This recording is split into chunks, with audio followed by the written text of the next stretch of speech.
ಹೌದಾ? ಪಾಪ ಕುಮಾರಣ್ಣಂಗೆ ಮಠ ಹೆಂಗಾಯ್ತು, ಎರಡನೇ ಮಠ.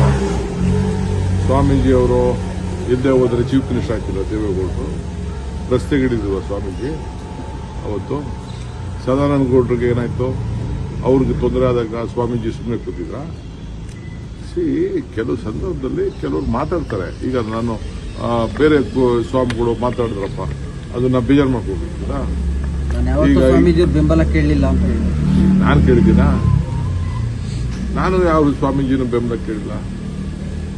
ನಾನು ಇಂಥ ಜಾತಿ ಹುಟ್ಟಿರ್ಬೋದು. ನಾನು ಎಲ್ಲಾ ಜಾತಿನೂ ನಾನು ಪ್ರೀತಿ ಮಾಡ್ತೀನಿ. ನಾನು ಈಗ ನಮ್ಮ ಬಾಳೆಹೊನ್ನೂರು ಸ್ವಾಮಿಗಳು ನನ್ನ ಪರವಾಗಿ ಮಾತಾಡಿದ್ರು, ರಂಭಾಪುರಿ ಅವರು, ಶ್ರೀಶೈಲ ಸ್ವಾಮಿಗಳು ಮಾತಾಡಿದ್ರು, ಇನ್ನು ಬೇಕಾದ ಸ್ವಾಮಿಗಳು ಮಾತಾಡಿದ್ರು. ನಾನು ಅವ್ರನ್ನ ಕೇಳಿದ್ನ? ಅವ್ರಿಗೆ ಏನೋ ನನ್ನ ಬಗ್ಗೆ ಒಂದು ವಿಶ್ವಾಸ ಅಷ್ಟೇ, ಪ್ರೀತಿ, ಗೌರವ. ಅದು ತಪ್ಪು ಅಂತ ಹೇಳಕ್ಕಾಗ್ತದ?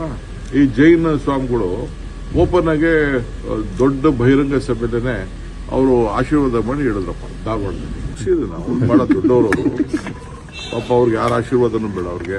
ಅವರು ಮಠ ಯಾವತ್ತೂ ಉಪಯೋಗಿಸ್ಕೊಳ್ಳಿಲ್ಲ, ಒಕ್ಕಲಿಗರ ಸಂಘ ಉಪಯೋಗಿಸ್ಕೊಳ್ಳಿಲ್ಲ, ಜಾತಿ ಉಪಯೋಗಿಸ್ಕೊಳ್ಳಿ, ಅವರೆಲ್ಲ ಬಹಳ ದೊಡ್ಡವರು.